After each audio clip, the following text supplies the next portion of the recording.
Welcome back to Naked History, the podcast that makes sure your bagpipes are in tune and your broadsword is sufficiently sharpened before you storm the beaches.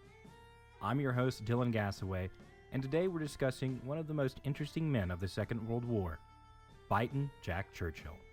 Lieutenant Colonel John Malcolm Thorpe Fleming Churchill, universally known as Mad Jack, was a British Army officer whose daring exploits during World War II, characterized by his use of traditional weaponry and unorthodox tactics, have become legendary.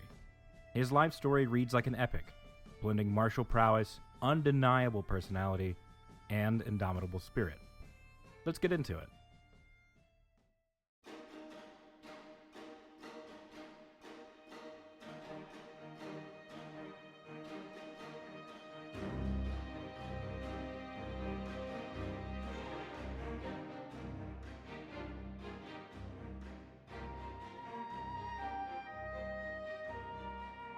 Jack Churchill was born September 16, 1906, in Colombo, which resides in present-day Sri Lanka. His father, Alex Fleming Churchill, was an engineer and later director of public works, which meant that he moved his family around for his job often. Jack's family spent a number of years in Sri Lanka before his family relocated back to England in 1907 for the birth of one of his younger brothers, Thomas Bell Churchill. After Thomas was born, the family was once again relocated to Hong Kong in 1910, where the second of Jack's younger brothers was born, Robert Alec Churchill, before returning back to England in 1917. Both of these younger brothers would go on to serve in the British Armed Forces as well, but with significantly less fantastical military careers. From 1917 onward, Churchill received his education at the Dragon School in Oxford and King's William College in the Isle of Man. In 1926, he graduated from the Royal Military College in Sandhurst and received his station in Burma, modern-day Myanmar, with the 2nd Battalion of the Manchester Regiment. This proved to be one of the more uneventful times for Jack, and even then, during his deployment, he undertook a 1,500-mile trek across the Indian subcontinent on a motorbike that concluded with a rather small collision with a roaming buffalo. It was with the Manchester Regiment and the downtime that he experienced that he became an excellent bagpipe player, getting lessons from the pipe major of a different regiment known as the Cameron Highlanders. Now, soldiering was getting fairly bland for Jack, so he returned to England in 1932 and eventually left the Army in 1936. The reason, I assume, is the lack of proper thrill.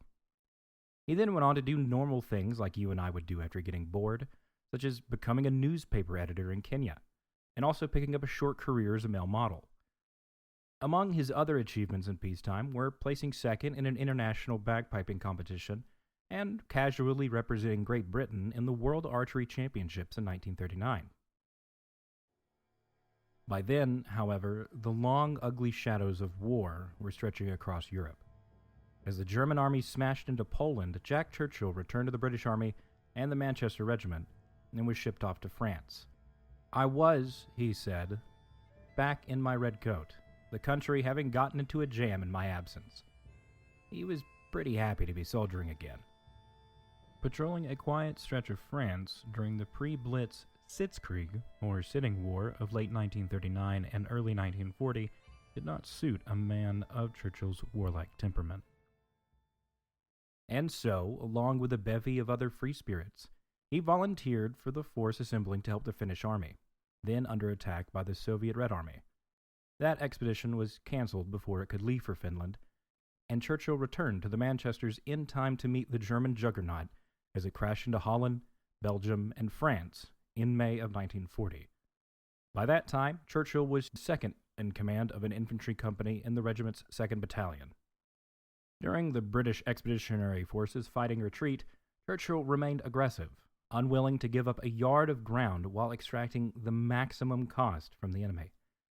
He was especially fond of raids and counterattacks, leading small groups of picked soldiers against the advancing Germans.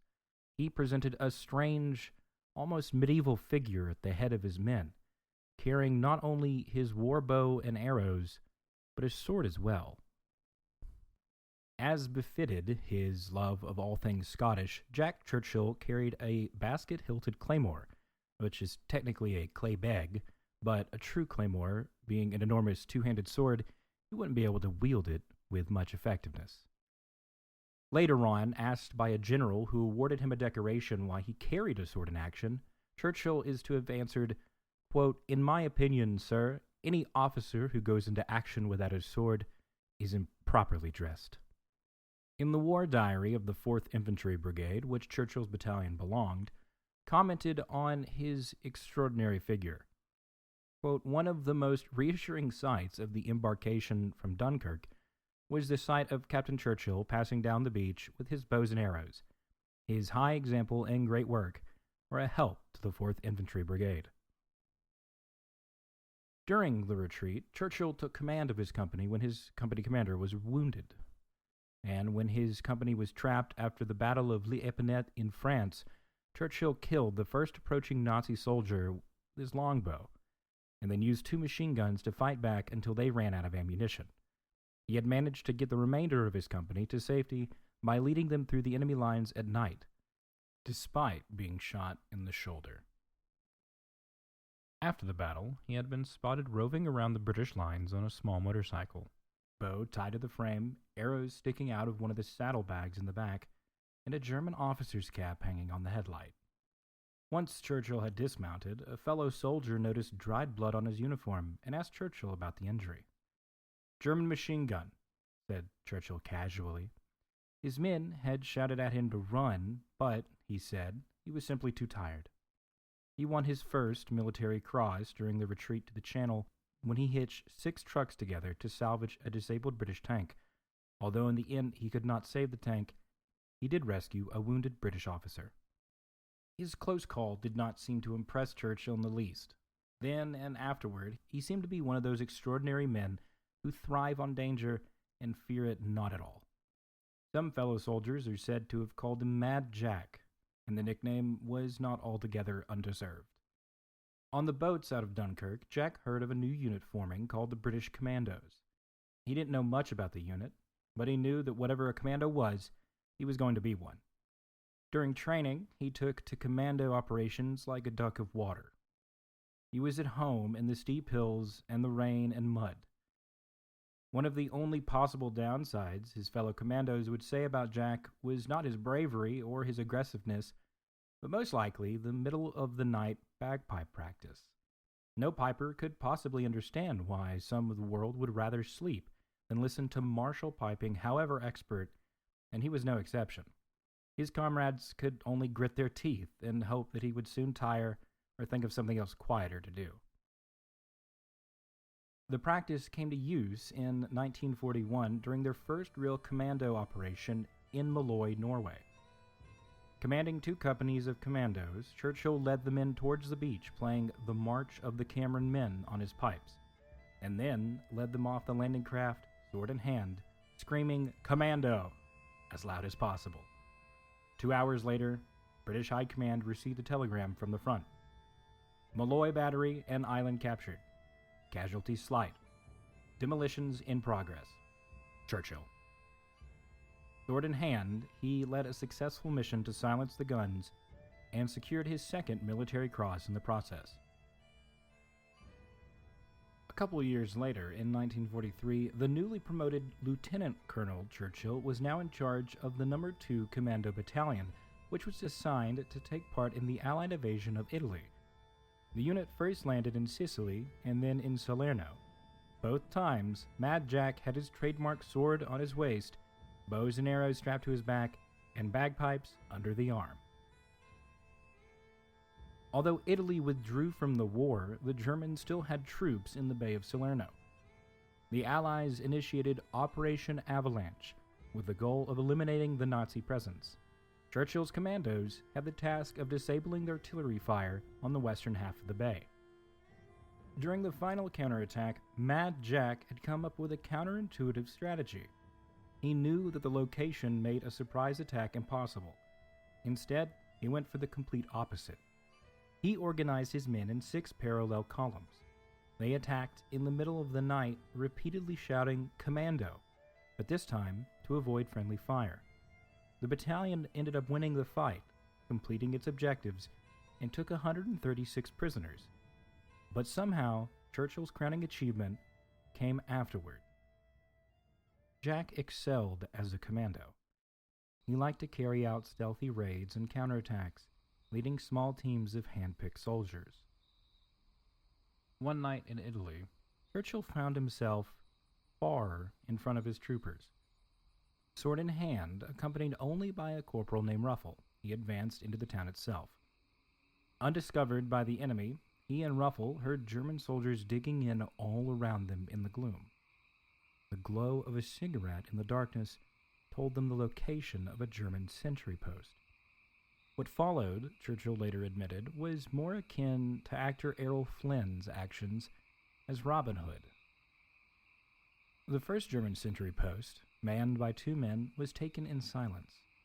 Jack Churchill, his sword blade gleaming in the night, appeared like a demon from the darkness, ordered "hands up" in German, and got results. He gave one prisoner to Ruffle, and then slipped his revolver lanyard around the second sentry's neck and led him off to make the rounds of the other guards. At each post, they were lulled into a sense of security by the voice of their captured comrade. They ended up surrendering to this fearsome apparition with the ferocious mustache and the naked sword. Altogether, Churchill and Corporal Ruffle collected 42 prisoners, complete with their personal weapons and a mortar that they were manning in the village.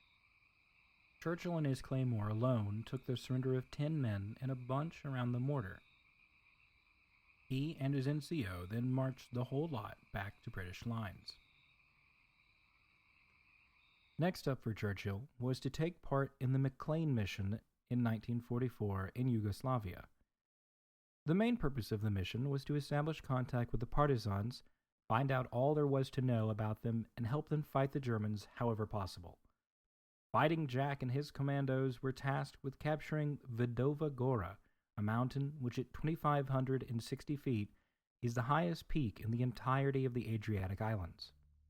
This mission did not turn out so well for Churchill. Once again, he had led the charge by playing the bagpipes as his men ran into battle. However, the position was heavily fortified, including mines and artillery. Only a few men, Churchill included, managed to reach the objective before they were under heavy and intense fire. Still, the little party fought on until the revolver ammunition was gone, and Churchill was down to a single magazine for his carbine. A German mortar round killed 3 of his little party and wounded still another, leaving Churchill as the only unwounded defender on the hilltop. This was the end. Churchill turned to his pipes, playing "Will Ye No Come Back Again," until a German grenade burst in his position and he was stunned and knocked out by the fragment of one of them. He regained consciousness to discover German soldiers, quote, prodding us, apparently to discover who was still alive. Long after the war, Churchill was pleased to hear that the German account of the fighting for the hill described his lonely bagpiping as the woeful sound of an unknown musical instrument. The remaining survivors were taken prisoner. During his time as a prisoner, Mad Jack was moved around a lot. This was mostly because of the Germans incorrectly thinking that he might be related to Winston Churchill. First, he was taken to Berlin for interrogation and afterwards was sent to the Sachsenhausen concentration camp. He was held in Special Camp A, which, as its name would imply, was reserved for prominent prisoners of war. That infamous prison was only one more challenge to Churchill, however, and in September 1944, he and an RAF officer crawled under the wire through an abandoned drain and set out to walk to the Baltic coast. Among his co-escapees was Royal Air Force officer Bertram James. James took part in no less than 13 breakouts from Nazi POW camps during World War II. Just a few months prior to this, he was among the men who escaped from Stalag Luft 3, the real-life event that was immortalized in the movie The Great Escape. Getting back to Churchill, he had sprained his ankle during the breakout at Sachsenhausen, and while he never complained about it, it did slow him down. He was eventually recaptured near the town of Güstrow, and this time was sent to another prisoner camp in Tyrol in Austria. Here, Churchill watched for another opportunity to escape. keeping a small rusty can and some onions hidden in his jacket in case a sudden opportunity should present itself. On an April night in 1945, it did. The chance came when the camp's lighting system failed. Churchill seized the moment and walked away from a work detail, disappearing into the darkness and heading for the Alps of the Italian frontier. Liberating vegetables from Austrian gardeners and cooking them in his tin can, he walked steadily south. Keeping off the roads, he crossed the Brenner Pass into Italy and headed for Verona, some 150 miles away. On the 8th day of his daring escape, hobbling along a sprained ankle, Churchill caught sight of a column of armored vehicles. To his delight, their hulls carried the unmistakable white star of the United States Army. He had managed to flag down one vehicle and persuaded the crew that in spite of his scruffy appearance, he was indeed a British colonel. His time spent as a prisoner did nothing to dull Churchill's appetite for action. The Germans might have surrendered, but the Japanese were still waging war in the Pacific. Churchill was free, but frustrated. The European War was almost over, and he had missed out on much of it, including the chance for further promotion and perhaps the opportunity to lead another commando brigade. Nevertheless, hope sprang eternal. And so Churchill went off to Burma, where the largest land war against Japan was still raging. Here too, however, he met frustration, for by the time he reached India, Hiroshima and Nagasaki had disappeared in mushroom clouds, and the war had abruptly ended. For a warrior like Churchill, the end of the fighting was bittersweet. "You know," he said to a friend, only half joking, "if it hadn't been for those damned Yanks, we could have kept the war going for another 10 years. Churchill's military career lasted until his retirement in 1959, but the last decade or so was significantly less exciting than the escapades that preceded it. Churchill's private life was in a stark contrast to his military service, as it was quiet and unassuming. In 1941, he married Rosamund Denny, granddaughter of Sir Archibald Denny, a famed naval architect. Together, they had 2 sons named Malcolm and Rodney Churchill. Jack lived briefly in Australia, but during his time down under, Jack had become a fan of surfing and continued his hobby whenever he returned to England. Jack's final brush with fame came in 1955, when he became the first person to ride the wave of the River Severn. Afterwards, he kept out of the limelight until he died in 1996 in Surrey, aged 89. Jack avoided the headlines for the last decades of his life, but he still retained traces of the rambunctious young man who treated the Second World War as one giant, thrilling adventure. He kept busy by refurbishing steamboats, making radio-controlled model ships, and taking part in motorcycle speed trials. Jack Churchill never changed, never lost his flair for the unusual or the flamboyant.